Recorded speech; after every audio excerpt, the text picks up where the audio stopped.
Subscribe करें हमारा YouTube channel, bell icon को क्लिक करना ना भूलें, जिससे आगे आने वाले सभी यूट्यूब अपडेट्स, वीडियोस, नोटिफिकेशंस आपको मिलते रहें।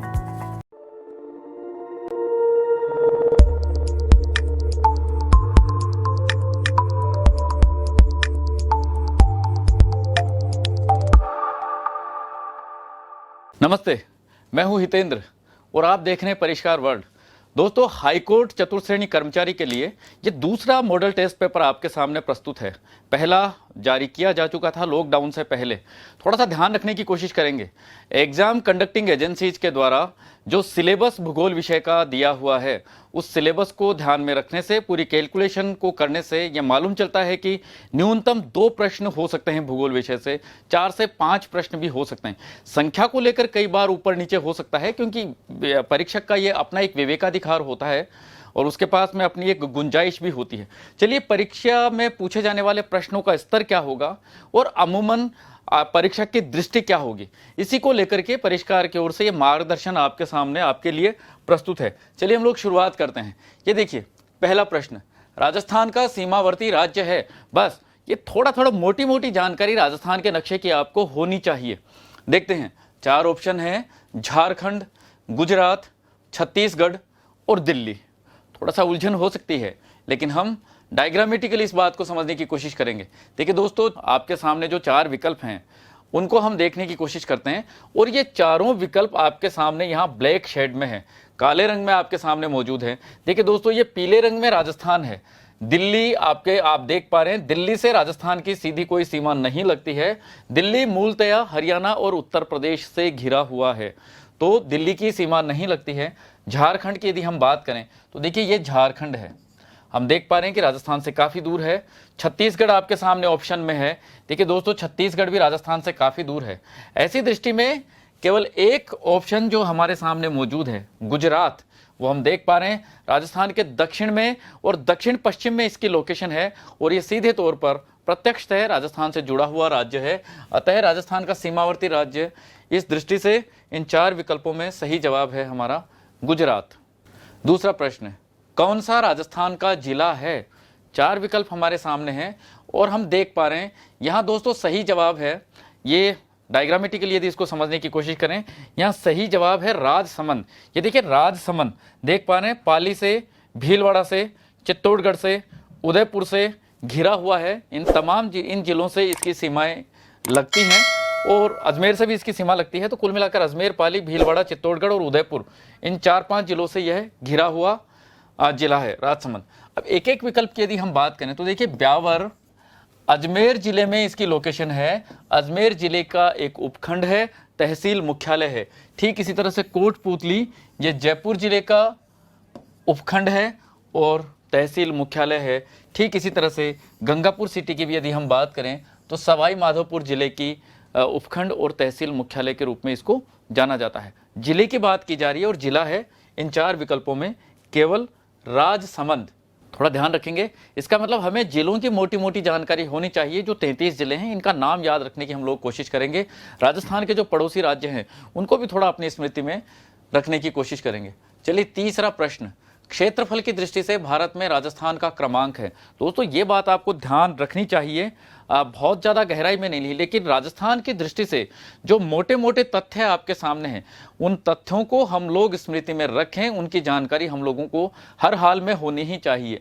क्षेत्रफल की दृष्टि से राजस्थान का पूरे भारतवर्ष में कौन सा क्रमांक है? चतुर्थ, तृतीय, द्वितीय और प्रथम, 4 विकल्प हमारे सामने हैं, और इस बात को भी हम निस्संदेह डायग्रामेटिकली देखने की कोशिश करते हैं। यह भारत का मानचित्र है। देखिए दोस्तों, यदि आप याद रख पाएं तो राजस्थान को याद रख लें, 4 स्थानों तक याद रख पाएं तो ये इनका क्रम है।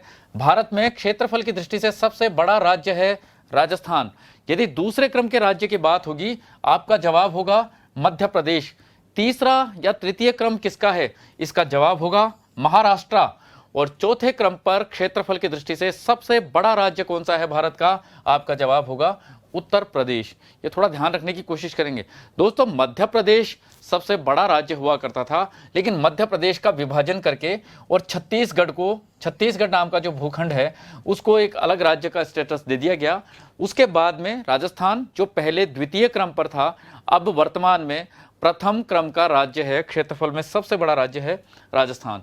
यहाँ सही जवाब है प्रथम, ऑप्शन डी। चलिए प्रश्न संख्या 4 पर हम लोग बात करेंगे।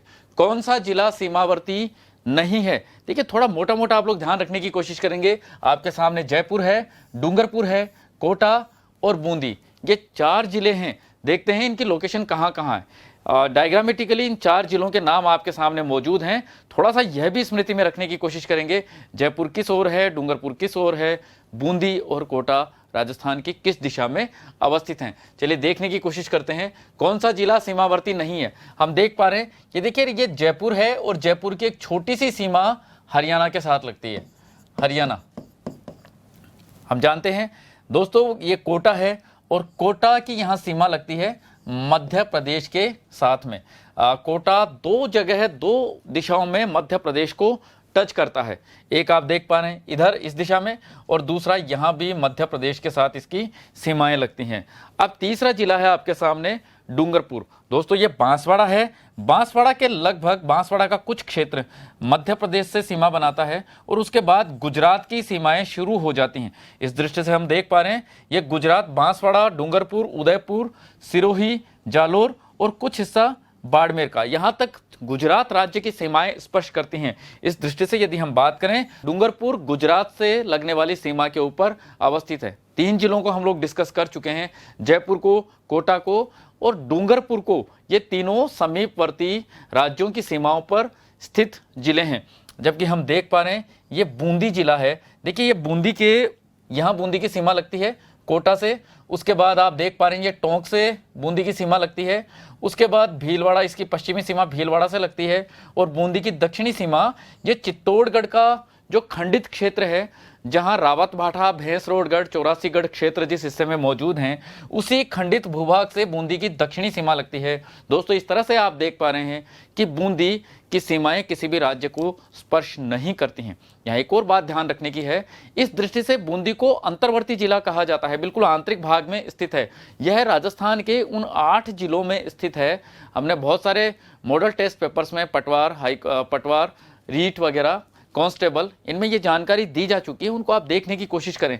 राजस्थान में 8 जिले मध्यवर्ती भागों में हैं, आंतरिक भागों में हैं, और 25 जिले सीमावर्ती भागों में हैं। 25 और 8 कुल संख्या होती है 33। तो दोस्तों बूंदी उन 8 जिलों में शामिल है जो अंतर्वर्ती भागों में स्थित है। चूंकि प्रश्न हमारा है कौन सा जिला सीमावर्ती नहीं है, इस दृष्टि से यहाँ सही जवाब है बूंदी। चलिए प्रश्न संख्या 5 पर हम लोग बात करेंगे। कौन सा पड़ोसी राज्य राजस्थान के पूर्व में नहीं है? ये भी थोड़ा थोड़ा एक मोटी मोटी जानकारी होना जरूरी है हमारे राज्य की दिशाओं की दृष्टि से हमारे पड़ोसी कौन कौन से हैं। चलिए फिर हम लोग देखने की कोशिश करते हैं। ये पहला ऑप्शन है आपके सामने, हरियाणा। ये देखिए, और पूछा जा रहा है कौन सा राज्य पूर्व में नहीं है, राजस्थान के पूर्व में नहीं है। दोस्तों ये राजस्थान की पूर्वी सीमा है। हम देख पा रहे हैं हरियाणा पहला विकल्प है। हरियाणा, यहाँ हरियाणा की लोकेशन है उत्तर, उत्तर पूर्व और पूर्व। 3 तरफ हरियाणा राजस्थान में लगभग 3 दिशाओं को टच करता है। इसकी उत्तरी दिशा को टच करता है, उत्तर पूर्वी दिशा को टच करता है और साथ में लगभग पूर्वी दिशा को भी टच करता है। इसका मतलब हरियाणा पूर्व की ओर मौजूद है। एक और ऑप्शन है उत्तर प्रदेश। हम देख पा रहे हैं ये उत्तर प्रदेश से लगने वाली सीमा है। दोस्तों ये भी पूर्व की ओर है और यह भी, उत्तर प्रदेश भी राजस्थान के पूर्व की ओर स्थित है। उसके बाद में एक ऑप्शन है मध्य प्रदेश। देख पा रहे हैं मध्य प्रदेश राजस्थान की किन, हरियाणा जैसी स्थिति लगभग मध्य प्रदेश की भी है। आप देखने की कोशिश करें, ये पूर्व में मध्य प्रदेश है, दक्षिण पूर्व में भी मध्य प्रदेश है और साथ में दक्षिण में भी मध्य प्रदेश और गुजरात दोनों हैं। इसका मतलब मध्य प्रदेश भी लगभग 3 दिशाओं को टच करता है। जबकि बात हो रही है पूर्व की, हम देख पा रहे हैं हरियाणा, उत्तर प्रदेश और मध्य प्रदेश के भूभाग पूर्व दिशा में राजस्थान को स्पर्श करते हैं। लेकिन एक ऑप्शन है बी, जिसमें जो ऑप्शन है वो है राज्य गुजरात। हम देख पा रहे हैं ये केवल दक्षिण में और दक्षिण पश्चिम दिशाओं में राजस्थान को स्पर्श करता है। यही इसका सही जवाब भी होगा, क्योंकि गुजरात राजस्थान के पूर्व दिशा में ना होकर के दक्षिण में है और कुछ हिस्सा दक्षिण पश्चिम में है। सही जवाब होगा गुजरात।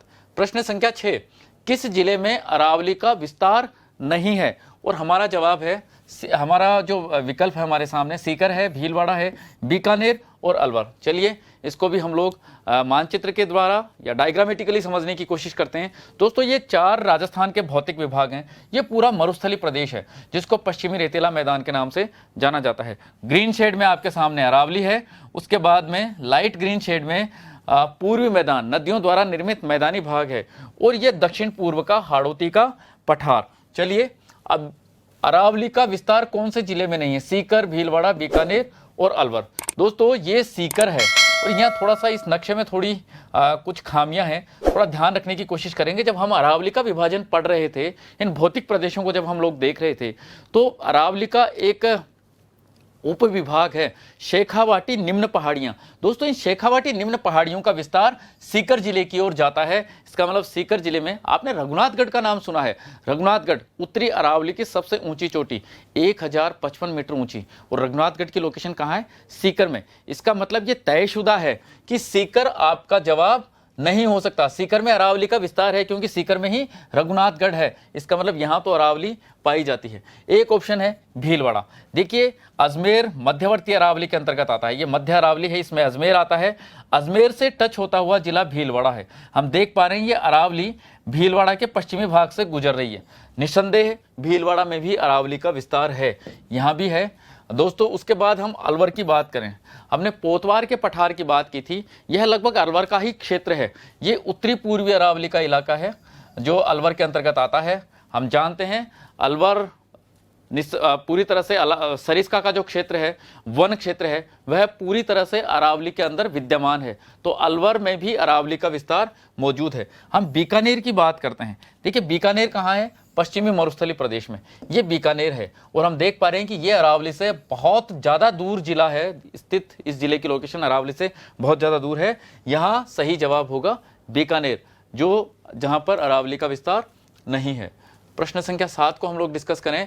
अर्धचंद्राकार जिला है। देखिए बहुत ज़्यादा गहराई में नहीं पूछा जाएगा, निश्चित रूप से ये जो मोटी मोटी हल्की हल्की चीज़ें हैं इनको आप अपनी स्मृति में रखने की कोशिश करेंगे। ये देखिए करौली, सीकर, अजमेर और चित्तौड़गढ़, 1-2 बार इस तरह के प्रश्न पूछे गए। किस जिले का आकार कैसा है, किस जिले की आकृति कैसी है, वो कैसा दिखता है, ये हम लोग देख पा रहे हैं। देखिए सीकर अर्धचंद्राकार जिला है। लोकेशन मोटे तौर पर कैसी है? इस तरह से ये एक अर्धचंद्राकार बन जाता है। उसके बाद में हम बात करें अजमेर की, ये लगभग त्रिभुजाकार जिला है, ध्यान देंगे। उसके बाद हम ऑप्शन में आपके सामने है चित्तौड़गढ़। चित्तौड़गढ़ की खास बात क्या है? घोड़े की नाल नुमा संरचना है, घोड़े की नाल नुमा। उसके बाद में, और ये नाम जो है जब प्रतापगढ़ चित्तौड़गढ़ का हिस्सा हुआ करता था तो ये बात थोड़ा ज़्यादा, इसकी जो आकृति थी वो स्पष्ट तौर पर घोड़े की नाल जैसी दिखाई देती थी। अब चित्तौड़गढ़ को तोड़कर प्रतापगढ़ का निर्माण किया जा चुका है, इसमें अब थोड़ा सा उतनी स्पष्ट आकृति घोड़े की नाल जैसी नहीं बनती, लेकिन ये शब्द चित्तौड़गढ़ के लिए है। यदि पूछा जाता है तो आप चित्तौड़गढ़ के लिए इस शब्द को लिंक करने की कोशिश करें। उसके बाद है आपके सामने करौली, और करौली की आकृति बताई जाती है बतख के आकार जैसी। ये गर्दन है, ये बतख का मुंह है, थोड़ा ध्यान रखने की कोशिश करेंगे। तो यहाँ दोस्तों सही जवाब है सीकर। सीकर की आकृति कैसी है? लगभग अर्धचंद्राकार। चलिए अगले प्रश्न में हम लोग चलेंगे। प्रश्न संख्या 8, राजस्थान के उत्तर दक्षिण में स्थित जिलों का युग्म है। अंदर से नहीं पूछा जा रहा है, केवल उत्तर दक्षिण दिशाओं की थोड़ी थोड़ी जानकारी होनी जरूरी है। देखिए हमारे सामने जैसलमेर धौलपुर है, श्री गंगानगर बांसवाड़ा है, अलवर जालोर है, श्री गंगानगर और झालावाड़ है। दोस्तों यहाँ सही जवाब है श्री गंगानगर और बांसवाड़ा। यदि आपने याद किया है तो आप जानते हैं जब राजस्थान का अक्षांशीय विस्तार क्या है, तो हम जवाब देते हैं कि राजस्थान 23 डिग्री 3 मिनट उत्तरी अक्षांश से लेकर 30 डिग्री 12 मिनट उत्तरी अक्षांश तक विस्तृत है। ये जो दोस्तों 23 डिग्री 3 मिनट वाला जो बिंदु है, उत्तरी अक्षांश वाला बिंदु है, यह बोरकुंड में स्थित है, और बोरकुंड की लोकेशन है बांसवाड़ा में, जो राजस्थान के दक्षिण में स्थित है। इसी तरह से जो 30 डिग्री 12 मिनट वाला बिंदु है वह कोणा गांव में स्थित है, और कोणा गांव की लोकेशन है श्री गंगानगर में, और श्री गंगानगर राजस्थान के उत्तर में स्थित है। चलिए इसको भी हम लोग नक्शे से देखने की कोशिश करते हैं। दोस्तों ये देखिए, ये जैसलमेर और धौलपुर ये दोनों नक्शे में थे। इसका मतलब इन दोनों की जो लोकेशन है वो पश्चिम से पूर्व की ओर है। एक और खास बात, एक और जानकारी आप लोग ध्यान रखें, ये राजस्थान का क्षेत्रफल की दृष्टि से सबसे बड़ा जिला और ये राजस्थान का क्षेत्रफल की दृष्टि से सबसे छोटा जिला। राजस्थान का जो देशांतरीय विस्तार है वो पश्चिम से लेकर पूर्व में है और वो दोनों बिंदु कटरा और सिलोना, यहाँ कटरा है और यहाँ सिलाना गांव, ये दोनों भी क्रमशः है इन्हीं जिलों में स्थित हैं। कहाँ? जैसलमेर में और धौलपुर में। उसके बाद हम बात करेंगे उत्तर दक्षिण की। उत्तर में श्रीगंगानगर और दक्षिण में बांसवाड़ा, यहाँ बोरकुंड है और यहाँ पर कोणा गांव की लोकेशन है। उसके बाद हम देख पा रहे हैं जो अगला ऑप्शन था हमारे सामने, अलवर और जालोर। उस दृष्टि से जिले हैं अलवर और जालोर। अब ऑप्शन क्या था? उत्तर पूर्व से दक्षिण पश्चिम, तो उत्तर पूर्व में अलवर है, दक्षिण पश्चिम में जालोर है। ठीक इसी तरह से हम देख पा रहे हैं उत्तर पश्चिम और दक्षिण पूर्व इन दिशाओं में दो जिले हैं, एक जैसलमेर और दूसरा झालावाड़। तो उत्तर दक्षिण की जो बात आ रही है, उत्तर दक्षिण दिशा में कौन से जिले स्थित हैं दोस्तों, इस दृष्टि से हमारा सही जवाब होता है श्रीगंगानगर और बांसवाड़ा। ये थोड़ा ध्यान रखने की कोशिश करेंगे। तो दोस्तों आप लोगों ने ठीक तरीके से देखा, आप लोग समझ पाए होंगे कि बहुत ज़्यादा गहराई में जाकर एग्जामिनर की ऐसी मानसिकता नहीं होगी कि आपको परेशान किया जाए। तो मोटा मोटा राजस्थान की जो एक मोटी मोटी जानकारी है उस दृष्टि से आपको अपने आप को तैयार करना होगा। आप लगे रहिए। और इसी के साथ में ये दो मॉडल टेस्ट पेपर हैं, हमने कुछ और टेस्ट पेपर्स की सीरीज चलाई है हाई कोर्ट के लिए, आप उसका भी पूरा लाभ उठाने की कोशिश करें। निश्चित तौर पर एक उम्मीद यहाँ की जा सकती है कि जो मॉडल टेस्ट पेपर और टेस्ट सीरीज आपको जो दी जा रही है, संभव है 1 मिनट के लिए ऐसा माना जा सकता है कि हो सकता है कि सीधे तौर पर प्रश्न की भाषा वो ना हो, लेकिन इस टेस्ट सीरीज से आपको जो लाभ होगा, एक सामान्य समझ जो आपकी विकसित हो पाएगी। निश्चित तौर पर जो प्रश्न पूछे जाएंगे उनका आप ठीक जवाब दे पाएंगे। आप जुड़े रहिए हमारे साथ में, आप लाभ लीजिए हमारी टेस्ट सीरीज का। हम फिर मिलेंगे आपके साथ, तब तक के लिए नमस्कार, धन्यवाद।